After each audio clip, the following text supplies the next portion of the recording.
Ma'am मुझे ना बहुत टेंशन आ रहा है, मेरी एग्जाम्स आ रही है और मुझे बीके का कुछ भी नहीं आ रहा है, स्पेशली फाइनल अकाउंट तो मुझे कुछ भी नहीं आ रहा है। Please okay help me okay, out. हाँ मैं हूं ना, मैं डेफिनेटली आपको हेल्प करूंगी। अभी सबसे पहला रूल कोई भी बीके का प्रॉब्लम सॉल्व करने के लिए, दैट इज आपको एक बिजनेस का खुद को एक अकाउंटेंट समझना है। आप एक बिजनेसमैन हो या बिजनेस में एक अकाउंटेंट हो, और अगर एक अकाउंटेंट हो तो आप किस तरह से बिजनेस में एंट्रीज करोगे ये आपको सोचना है। तो सबसे पहला रूल कोई भी बीके का प्रॉब्लम सॉल्व करने के लिए you have to think as a business accountant. समझा इतना? अभी फाइनल अकाउंट अगर आपको प्रिपेयर करना है तो सबसे पहले आपको पता होना चाहिए कि कौन से फॉर्मेट है, कौन से अकाउंट प्रिपेयर करने, एंड उसी के साथ आपको ये पता होना चाहिए कि कौन से आइटम्स डेबिट में जा रहे हैं एंड कौन से आइटम क्रेडिट में जा रहे हैं। तो आइए समझते हैं फाइनल अकाउंट किस तरह से प्रिपेयर किया जाता है। तो सबसे पहला पॉइंट, फाइनल अकाउंट में 3 आपको अकाउंट्स प्रिपेयर करने होते हैं। कितने अकाउंट्स? 3 अकाउंट्स। और सबसे पहला अकाउंट जो प्रिपेयर किया जाएगा that will be trading account. कौन सा account? Trading account. Second account होगा that is profit and loss account. कौन सा account? Profit and loss account. And third account होगा that is the balance sheet. कौन सा अकाउंट? Balance sheet. तो ये 3 स्टेटमेंट्स आपको प्रिपेयर करने होंगे जब भी आप कोई फाइनल अकाउंट का प्रॉब्लम सॉल्व करो।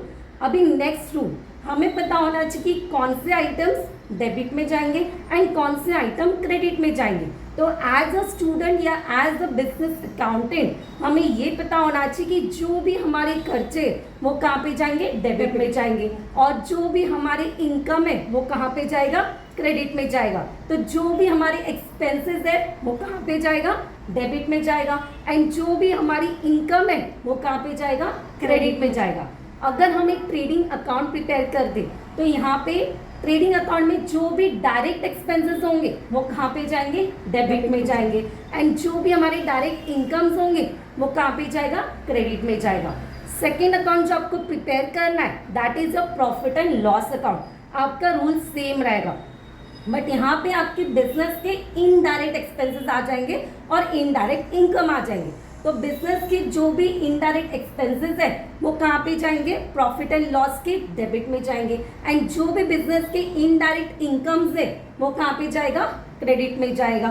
And third account that is a balance sheet. तो लाइबिलिटीज विल बी देयर। तो आपको 2 अकाउंट और 2 हेडिंग्स डालना, लाइबिलिटीज एंड एसेट। लाइबिलिटी मतलब यू आर लाइबल टू पे।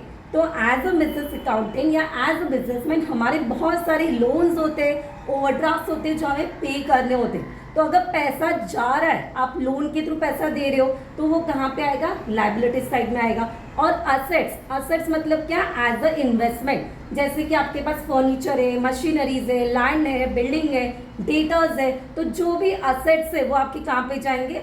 आपके असेट साइड में जाएंगे। इस तरह से आपको याद रखना है सबसे पहला पॉइंट कि आपको ट्रेडिंग अकाउंट में क्या डालना है, प्रॉफिट एंड लॉस अकाउंट में क्या डालना है, बैलेंस शीट में क्या डालना है। अभी मैम आपने इतना तो बता दिया कि कहाँ पे कैसे आपको याद रखना है, बट सबसे इंपॉर्टेंट बात कि ये जो कहाँ पे कौन से आइटम्स आएंगे और पेपर में ट्रायल बैलेंस में हमें कौन से पोस्टिंग्स करने, किस तरह से हमें समझ में आएगा।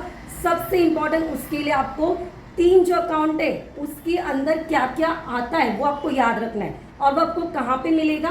पेज नंबर टेक्स्ट बुक का 16, 17 and 18। You can check page number 16, 17 and 18, जहाँ पे आपको ये फॉर्मेट्स भी मिल जाएंगे और उसके अंदर क्या आता है वो भी मिल जाएगा।